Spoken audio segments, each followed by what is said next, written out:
검찰청이 사라진다고? 네, 맞습니다. 77년간 한국 사법부의 핵심이었던 검찰청이 2026년 9월에 역사 속으로 사라집니다. 그리고 그 자리에 완전히 새로운 두 개의 기관이 들어서게 되죠. 여러분, 이게 단순히 간판만 바뀌는 게 아닙니다. 우리나라 형사사법 시스템이 뿌리부터 뒤바뀌는 역사적 순간을 목격하고 있는 거예요. 그래서 나한테 뭐가 달라지는데? 하고 궁금하시죠? 오늘 이 영상 하나로 검찰개혁의 모든 것을 시원하게 정리해드릴게요. 역사로 보는 검찰의 탄생과 성장? 먼저 시간을 거슬러 올라가 볼까요? 1948년 대한민국 정부가 수립되면서 검찰도 함께 태어났습니다. 해방의 혼란 속에서 새로운 국가에는 범죄를 다루는 강력한 조직이 필요했거든요. 1948년 검찰청법이 만들어지고 이듬해 다시 다듬어지면서 한국식 검찰의 기초가 같았습니다. 그리고 1953년 형법, 1954년 형사소송법이 차례로 만들어지면서 수사도 검사가, 기소도 검사가라는 구조가 완성됐죠. 결정적인 순간은 1962년 개헌이었습니다. 영장청구권은 검사에게라는 조항이 헌법에 명시되면서 검찰은 수사기소영장 청구하는 3박자를 모두 쥐게 된 거예요. 이게 바로 지금까지 이어져 온 검찰 권한 집중 시스템의 출발점입니다. 당시로서는 합리적인 선택이었어요. 신생국가에서 범죄에 신속하게 대응하려면 권한을 한 곳에 모아 효율성을 높이는 게 필요했거든요. 실제로 이 시스템 덕분에 한국은 빠른 경제 성장 과정에서 발생하는 각종 범죄에 효과적으로 대응할 수 있었습니다. 하지만 시간이 지나면서 문제도 드러나기 시작했어요. 권한이 너무 집중된 게 아닌가? 견제 장치가 부족한 거 아닌가? 하는 목소리가 나오기 시작한 거죠. 변화의 물결 1990년대부터 시작된 개혁론에 1990년대 후반 민주화가 진전되면서 검찰 개혁 논의가 본격화됩니다.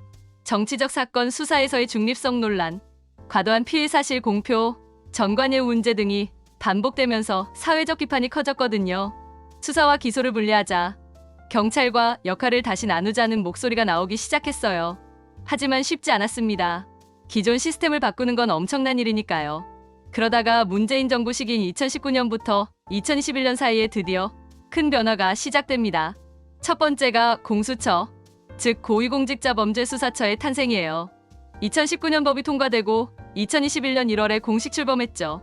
고위공직자의 범죄는 이제 검찰이 아닌 독립된 기관이 수사하게 된 겁니다. 두 번째는 검경수사권 조정이었어요.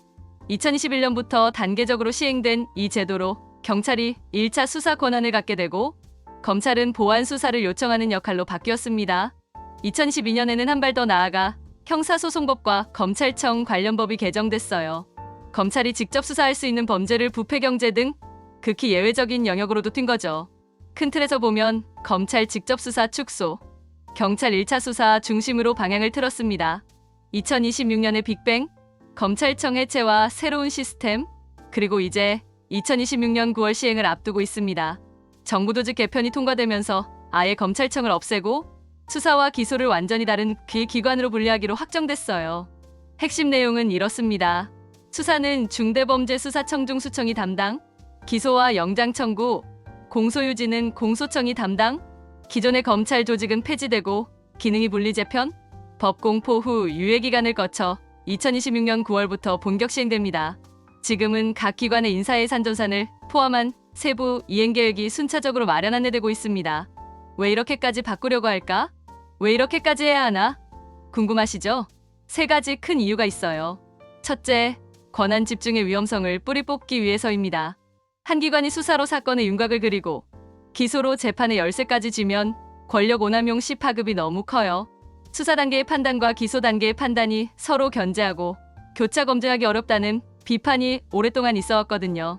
둘째, 정치적 중립성을 확보하기 위해서입니다. 정권 교체 시마다 수사 방향이 달라 보였다는 논란을 제도적으로 끊어내려면 기능을 분리해야 한다는 주장이 힘을 얻었습니다. 셋째, 글로벌 스탠더드에 맞추기 위해서입니다. 공수처, 경찰, 특별사법경찰 등 여러 기관이 각자의 전문성으로 수사하고 기소는 별도 기관이 맡아 서로 견제하는 모델이 더 선진적이라는 의견이 많아졌어요. 실제로 최근 통계에서도 검찰의 직접 수사는 줄고 경찰 중심의 1차 수사 체계가 자리 잡는 흐름이 이어졌습니다. 하지만 우려의 목소리도 만만치 않아요. 물론 반대의 의견도 뚜렷합니다. 첫째, 책임 소재가 모호해질 수 있다는 걱정이에요. 수사기관이 만든 자료를 기소기관이 넘겨받는 과정에서 증거 해석이 엇갈리거나 기소 전략과 수사 방향이 따로 놀면 오히려 사건 처리가 더 늦어질 수 있다는 우려죠. 둘째, 기관 간 중복과 갈등이 심해질 수 있어요. 이미 경찰, 공수처, 특사경 등 여러 수사축이 있는데 여기에 중수청까지 더하면 관할 다툼이나 사건 떠넘기기가 더 심해질 수 있다는 지적이에요. 셋째, 조직 대개편의 과도기 혼란이 만만치 않을 거예요. 인사, 예산, 전산 시스템, 사건 관리 방식까지 모든 걸 새로 만들어야 하니까 초기에는 기업과 시민 모두 적지 않은 혼선을 겪을 수밖에 없어요. 그래서 무엇이 달라질까요? 구체적으로 어떤 변화가 생길까요? 첫째, 사건 처리 경로가 완전히 바뀝니다. 중대범죄부패, 경제범죄 등은 중수청이 1차 수사하고 공소청이 기소를 결정하는 이원화 시스템이 됩니다.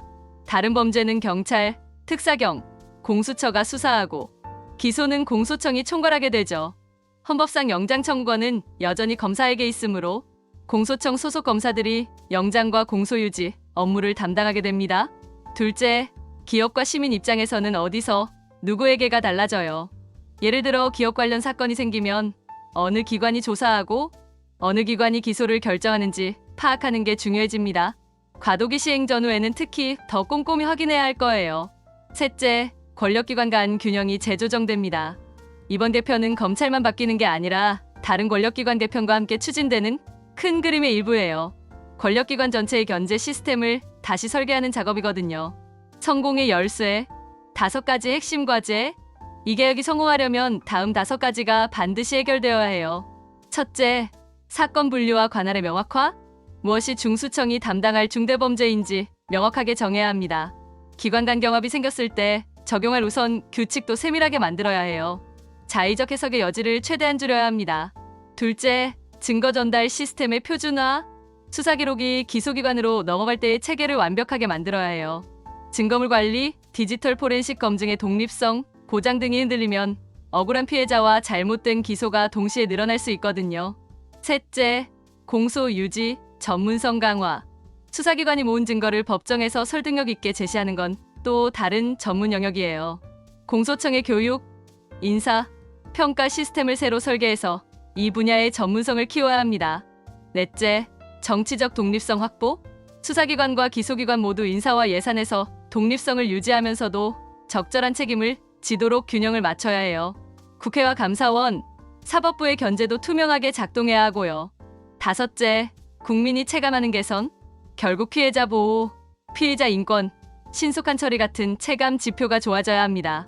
제도만 바꾸고 시민이 느끼는 게 없다면 개혁의 명분을 잃어버리거든요. 법 통과 후 유예기간부터 2026년 9월 시행까지가 정말 중요해요. 이때 시범 운영과 병행 운영으로 충돌을 줄이고 민원 창구나 사건 조회 시스템을 통합해서 내 사건이 어디에 있는지 모르겠다는 혼선을 최소화해야 합니다. 기업 입장에서도 로드맵을 미리 공유해서 컴플라이언스 비용이 급증하는 걸 막아야 하고요.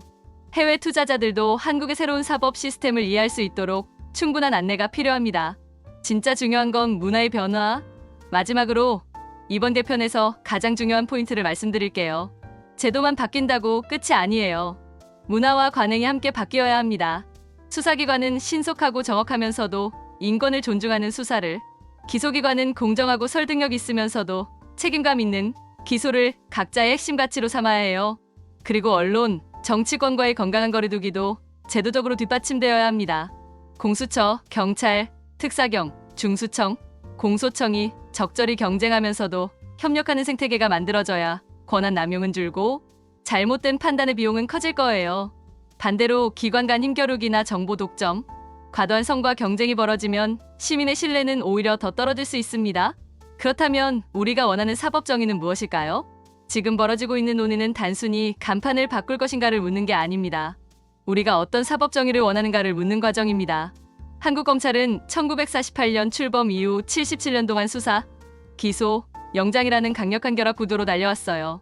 2019년부터 2022년까지 분산과 견제의 방향으로 전환했고 2026년 9월에는 완전 분리 모델이 실제로 시행됩니다. 효율성과 통제 사이에서, 신뢰와 속도 사이에서 우리 사회가 합의를 만들어가는 과정이죠. 제도가 바뀐다고 해서 다음날 뉴스가 갑자기 좋아지지는 않을 거예요. 하지만 분명한 건 시민의 권리가 중심에 설 때만 개혁이 진짜 성과를 낸다는 점입니다. 내 사건이 어디로 가는지, 왜 그런 결정을 했는지, 얼마나 빨리 끝나는지 이 세 가지를 더 투명하고 공정하게 만드는 것? 그게 바로 이번 개혁의 진짜 승부처입니다. 그 점만 놓치지 않는다면 한국의 형사사법은 분명히 더 성숙해질 수 있을 거예요.